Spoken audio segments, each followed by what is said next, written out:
નમસ્કાર વિદ્યાર્થી મિત્રો, આપ સર્વની નજર સમક્ષ ફરીથી હું વિવેક સવરિયા વિસ્ક્વેર સર મિત્રો આપ સર્વનું હાર્દિક સ્વાગત કરું છું. આપણા આજનો આ લેક્ચર 4 ગુણના ભાગ 3 21 થી 30 સમયના પ્રશ્નો, ટોટલ 30 પ્રશ્નો આખી ચોપડીમાંથી આપણી ચેનલ ઉપર આપ્યા.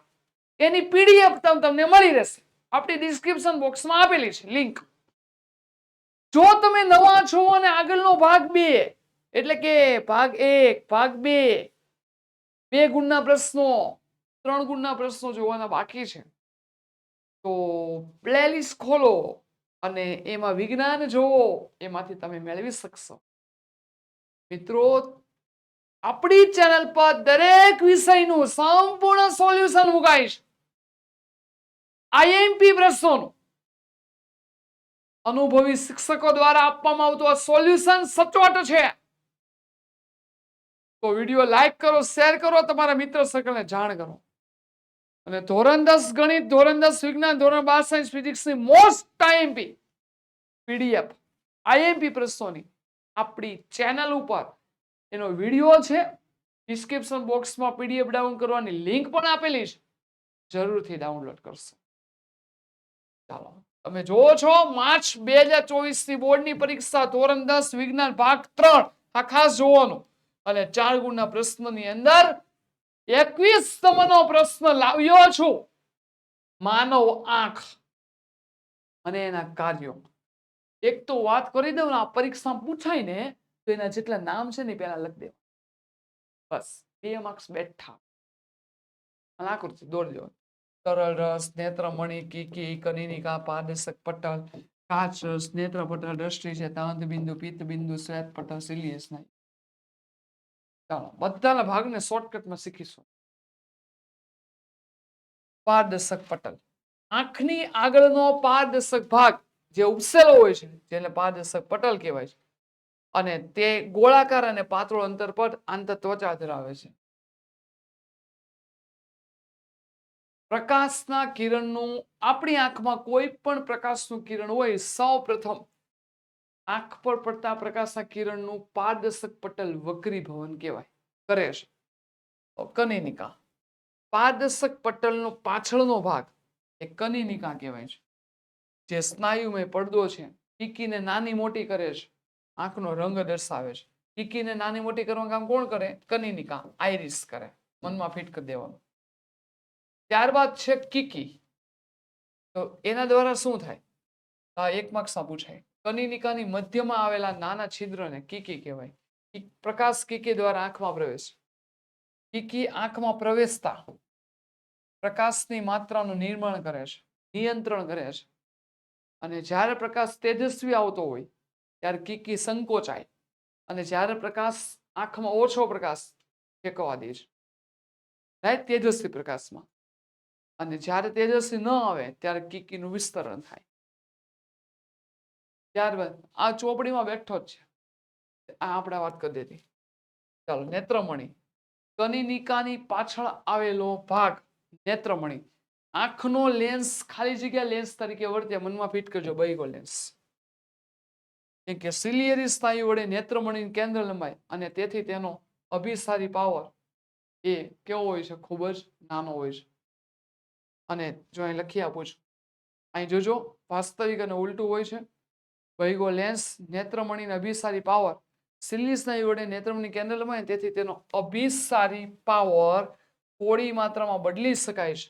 તે નેત્રપટલ પર વસ્તુનું વાસ્તવિકનું ઉલટું પ્રતિબિંબ રચે. મનમાં ફિટ કરજો, સિલિયરી સ્નાયુઓ એ નેત્રપટલ પર વસ્તુનું ખાલી જગ્યા પ્રતિબિંબ આપે, વાસ્તવિક અને ઉલટું. યાદ રાખજો. ચાલો આગળ વધીએ. સિલિયરી સ્નાયુઓ. સિલિયરી સ્નાયુઓ ઢીલી અથવા આરામની સ્થિતિમાં લેન્સ પાતળો હોય છે, તેથી તેની કેન્દ્ર લંબાઈ વધારે હોય છે, પાવર ઓછો હોય, દૂરની વસ્તુ સ્પષ્ટ જોઈ શકો. જ્યારે સિલિયરી સ્નાયુ તંગ અથવા સંકોચિત થાય છે ત્યારે આંખના લેન્સની કેન્દ્ર લંબાઈ વધારો થાય, કેન્દ્ર લંબાઈમાં ઘટાડો થાય અને અભિસારી પાવર વધે છે. આથી નજીકની વસ્તુ તમે કેવી જોઈ શકો? સ્પષ્ટ જોઈ શકો છો.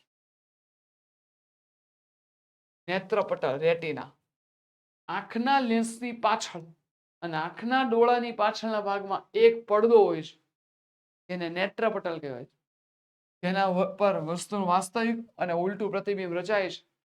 નેત્રપટલ એ અત્યંત નાજુક પડદો છે જે આંખની પાછળની સમગ્ર વક્ર સપાટીને આચ્છાદિત કરે છે.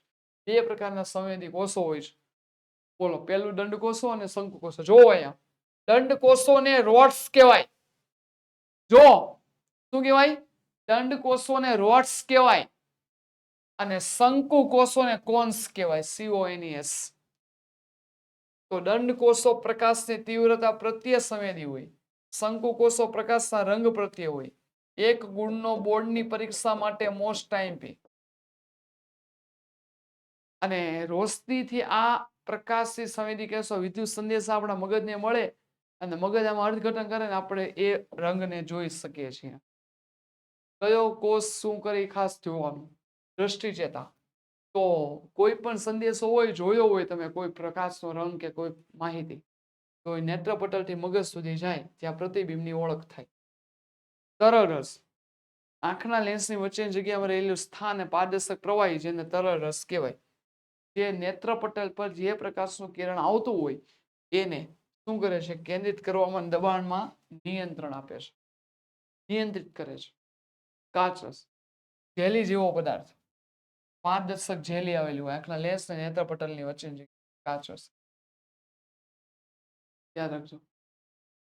આંખની લઘુ દ્રષ્ટિની ખામી સમજાવો તેનું નિવારણ કેવી રીતે થાય સમજાવો.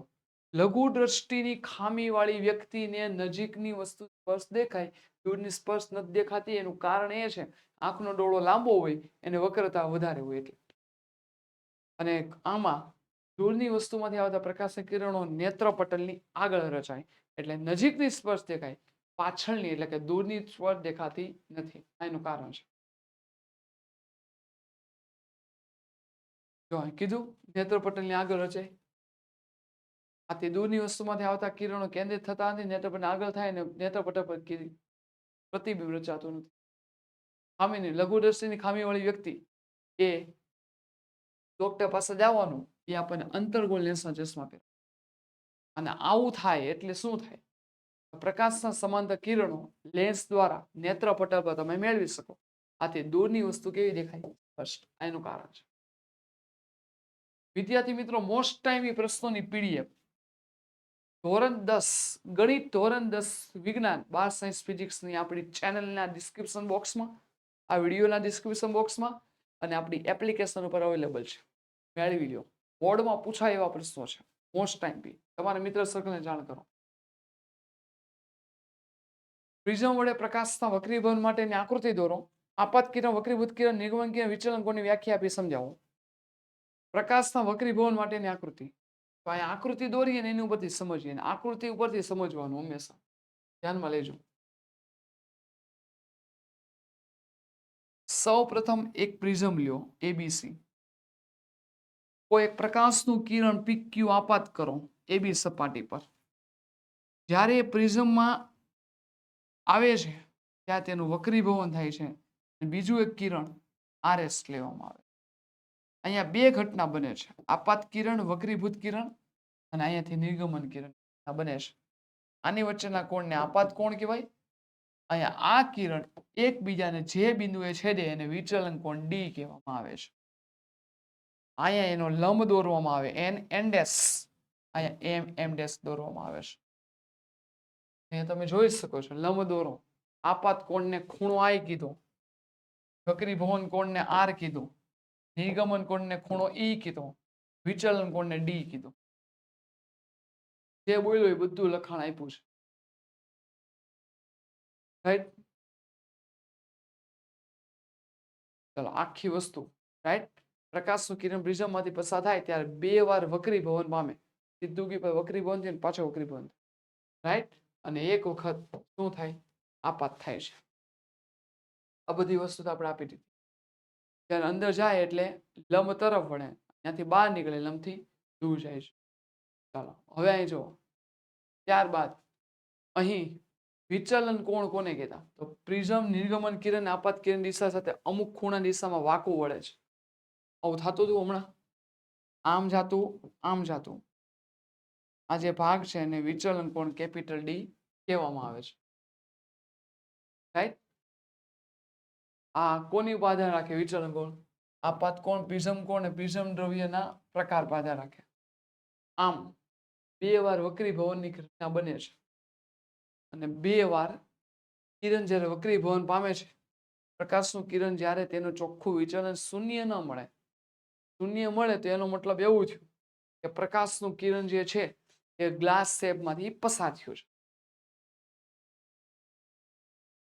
જૂલનો તાપીય નિયમ સમજાવો. જૂલનો તાપીય નિયમ કાંઈ નથી.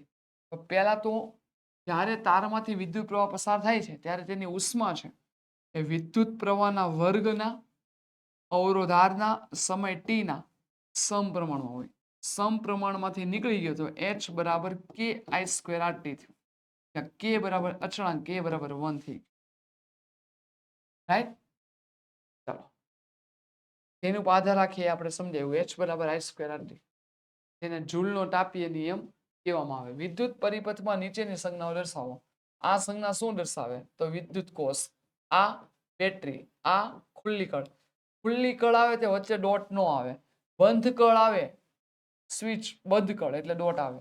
આને અવરોધ, આને ચલ અવરોધ, આને તારનું જોડાણ. 4 માર્ક્સમાં પૂછાય. કેટલા માર્ક્સમાં પૂછાય મિત્રો? 4 માર્ક્સમાં. ચલો ધ્યાન આપજો. 26 નંબર. આ સંજ્ઞા દર્શાવતા ઘટકનો ઉપયોગ કરી એક નામ નિર્દેશક વાળો સાદો વિદ્યુત પરિપથ રચો. આર નો ઉપયોગ કરો, વોલ્ટમીટર નો ઉપયોગ કરો, અવરોધનો બેટરીનો ઉપયોગ કરો, ત્યારબાદ અહીંયા જે સ્વિચ છે એનો ઉપયોગ કરો, એ મીટરનો. જો અવરોધ છે, અવરોધના સમાંતરમાં હંમેશા વોલ્ટમીટર આવે, એ મીટર નહીં આવે એટલે આપણી આકૃતિ સાચી જ છે. 27 R1 R2 R3 મૂલ્યના 3 અવરોધનું સમાંતર જોડાણ કરી સમતુલ્ય સમાંતર જોડાણ. ચાલો સમાંતર જોડાણ એટલે શું? આ એવા પ્રકારનું જોડાણ છે કે જેમાં વિદ્યુત પ્રવાહને વહેવા માટે એક કરતા અનેક માર્ગ હોય અને અહીંયા વિદ્યુત સ્થિતિમાનનો તફાવત સમાન હોય અને વિદ્યુત પ્રવાહ જુદો જુદો હોય. આવા જોડાણને કયું જોડાણ કહેવાય? અવરોધોનું સમાંતર જોડાણ કહેવામાં આવે છે. આખું મેં સમજાવી દીધું. જો અહીંયાથી પ્રવાહ પસાર કરો તો અહીંથી પણ પ્રવાહ જઈ શકે, અહીંથી પણ જઈ શકે, અહીંથી પણ જઈ શકે. એટલે એક કરતા વધારે માર્ગ હોય છે.